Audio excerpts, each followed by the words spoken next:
What's up, guys? It's your boy, the Piscean Predator, and just when I thought I was done making videos today, they pulled me back in, man. Alright, guys, you know the drill, man. If you could, please hit that like and that subscribe. Help your boy out, get this channel popping and growing. Alright, that being said, let's go ahead and jump into the topic for this video, and that is the Idaho4. My lord. My lord. Every time a court document comes out, or some type of like news article comes out, it just the speculations start running wild, man. And in the last 48 hours, that's what we got. So yesterday we had a news article come out pretty much bashing the hell out of creators, content creators, YouTubers, this and that. Now, the ones that they were bashing, that they actually pulled up on these articles and highlighted, I have to agree with them. I'd have to agree with them. They're grifters. They're using, something absolutely horrible for clout and for, views and whatnot. I mean, literally showing up in Idaho at this Idaho4 case in Moscow, Idaho, and like just not respecting people's privacy, not respecting what happened. I mean, it was just disgusting. So this article coming out bashing those creators, I can't argue with it, dude. I can't argue with it because those creators I don't follow. I don't condone what they do.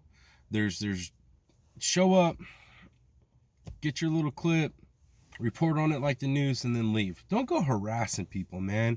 That community's already gone through so much. Why are you going to add to it? Nobody wants to talk to you. You know what I mean? What do they get out of talking to you? Nothing. Speculation, rumors, all that stuff. That's all they get out of you. That being said, guys, it's stupid, man. It's stupid. And then what else we have popping with Idaho4? Let's see. Yeah, we have some creators, especially these creators that go live, you know what I mean, do the lives, which I don't bash lives. I'm all about it. If I had enough followers, subscribers, people that would actually watch my lives, I'd probably go live too, because it's easier to actually put out what you want to put out and talk about what you want to talk about in the lives without having to go back, edit, upload, this, that, and the third. All right, but there's a bunch of these guys going live, and what they're doing is they're out of things to talk about or speculate on, so they're literally allowing people to come up that are from the area, that know things, and just say some outlandish stuff. Like, literally, there's YouTube content creators that are literally allowing conspiracy theory onto their channels, and they're running with it like it's some type of news or something. Like they're groundbreaking, and they got this information that nobody else has, and it's crazy. Every one of these people that they're finding that claim they're from the area and claim that they got inside information and stuff, like, you start listening to what they're talking about, and it, like, you immediately understand that there's either mental health issues with these people, or they're on some drugs, or they're sauced up on the alcohol, and it's ridiculous, dude. I don't even understand, as a content creator, how you would put that up on your channel. You know what I mean? Don't you want people to come to your channel because you have legitimate information, vetted, legitimate information, factual stuff? Don't you want credibility on your channel? Because bringing these people up with all this crazy nonsense just kills your credibility. I mean, it is. And the Idaho4 case is definitely one of those cases where I watched tons of content creators doing this stuff, and I've unfollowed or just continued not to follow certain content creators because they've just shown what kind of integrity they have, and it's zero, absolutely zero. And I won't bring their names up because they don't even need that clout. They don't need that extra little bump. I don't even want people to go watch their crap. And I'm sure there's a bunch of you that watch these videos that of mine that know who I'm talking about, absolutely know who I'm talking about. You know what, F it. You know what, one of the creators, not so much, well, yeah, one of the creators that have pulled up this nonsense and run with it, T-Rev, yeah, he's ran with it. And let's see, The one of the articles that was put out bashing content creators, Bullhorn Betty, she was one of the ones that got bashed, and rightfully so. Like, any of these people that are doing this with this, they don't belong in this community, this true crime community. They do not. How they have these channels makes no sense to me. Like, there's a lot of like different genres of YouTube you can get into. I mean, drama stuff, this and that, where you can go ahead and have these type of interactions and content in your channel where it's just speculation, rumors, lies, drama, whatever. But in the true crime community, we don't need that. Like, crime, deaths, murders, this shit's serious. Like, how you gonna go up there and promote all this crap and promote these people that are spewing just BS? It boggles my mind. It truly does. But and then the other thing with this Idaho4 thing, and then like probably the most important thing that's actually factual that's popped up is, you know, we got new release of documents, right? Search warrants, affidavits, all that stuff. And there's a lot of information in those affidavits and search warrants as far as like what they're going after, what they're looking for specifically, right? But the problem is that you get content creators who will get these documents and they'll try to read them on their live, or, you know, they'll look over them themselves and come up with like their idea of what the document says. And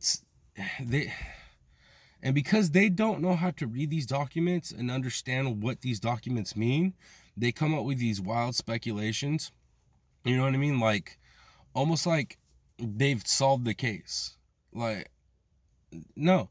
Granted, the information on there allows us to understand where law enforcement's at in the investigation of what they're looking for, but it does not tell us what they've found so far, right? Unless it's on a actual list of items found, items searched for, or possible searches for, or you know, court, you know, like the court actually asking for these documentations from certain companies like Amazon, where Koberger, everybody's speculating he got the knife from, which he possibly could have. I mean, possible. But just because there's something in the search warrant that says this is what we're looking for, doesn't necessarily mean that's what they found. So like I said, unless it says it on, this is what we've retrieved from this house on this search, like, you're just speculating that they found this. And then like the language on these documents, these legal documents, they have to have certain languages, blanket terms and statements to cover certain things.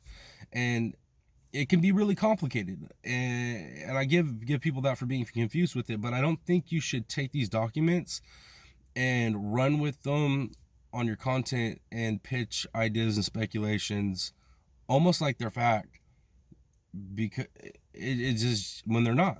You don't know what you're reading, you don't understand what it means, and for you to go do that, it just creates more mud in the water and more confusion. And it's crazy because I'm not talking about one content creator, I'm talking about multiple content creators where I've seen them pull up these documents and try to read them and go through with them with their chat, their lives, and it's bananas, because they'll be reading it, speculating. They'll have all the subscribers that gas them up like they're doing a great job, but then I'll look down in the chat and you'll have people down in the chat that legitimately know how to read these documents or what the documents are saying, and they're trying to correct the creator, and the creators will ignore the hell out of them because that doesn't flow with their echo chamber of them being right. They'd rather feel like they're doing an awesome job and be all high and mighty and gassed up like, you know, they're a super sleuth or something. They're figuring something out that, I don't know. It's weird. Now, I understand wanting to know what's popping. I do. I get it. I do. I want to know. Everybody wants to know. But you're doing a disservice to the community and your subscribers when you speculate on things that you really don't understand. But I mean, hey, it's becoming the norm. It's becoming the norm, right? I mean, it's sad to say, but it is becoming the norm to have actual rational content made from actual evidence. It's rare to have that now. Now it's mostly just purely speculation based off of things people don't even understand. And I guess that's better for your views. It's more mysterious and exciting. But reality is a lot of this stuff that's come out, you can't really draw an absolute conclusion to what the documents are saying. It's just, you can't, man, you can't. um I guess I should have expected this when I heard the documents being dropped, that, you know, it was just gonna light the fire of more speculation and rumors and whatnot. I don't know, guys. This Idaho4 case is pretty crazy.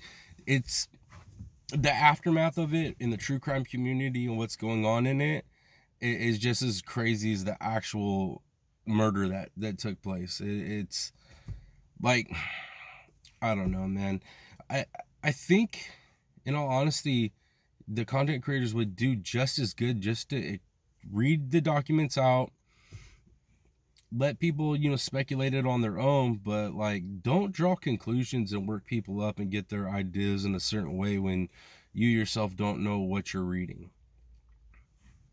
I don't know, maybe I'm crazy for thinking logically and rationally, but I just feel like more and more content creators that are falling into this to get their clicks and views are losing credibility. And I've actually watched numbers on some of these content creators slowly drop down, and it's because more and more of the true crime people that just watch, not content creators, but like just, you know, subscribers and stuff that enjoy watching content and learning about these cases and seeing what's going on, I think more of them are getting savvy to the fact that the people they watch, or even some of the people they don't watch but they'll watch some of their videos from time to time, they don't know what they're talking about, and it's starting to show in subscriber counts dropping for some of these people.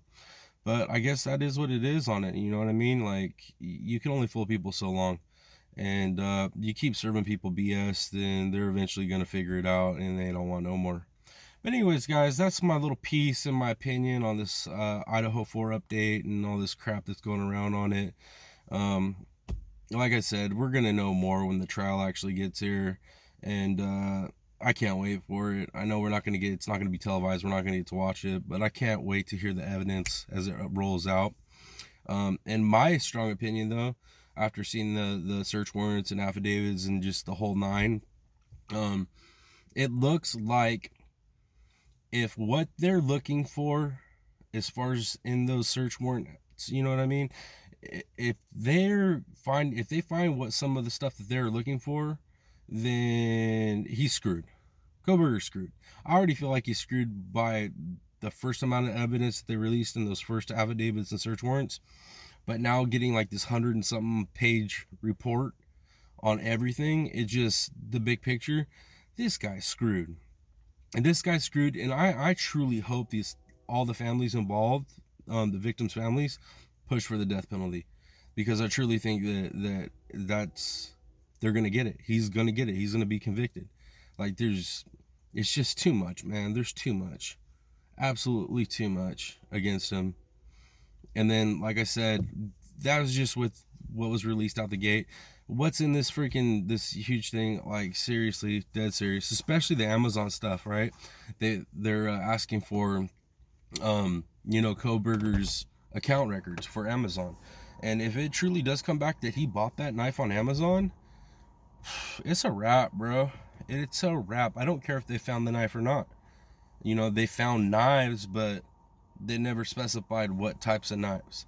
And then, man, is he that stupid that he kept it and didn't hide it somewhere? I mean, because I give him the benefit of the doubt that he hid it somewhere. In my working theory that I did, I like, you know, he had to have hid it. But if he didn't hide it and they actually found it at his parents' house, dude, oh my lord, he's screwed. But if they didn't find it, with the evidence that they have now, and if they end up finding out and receiving receipts from Amazon saying that he had bought that specific type of knife, oh boy, he's screwed. He is ultra screwed.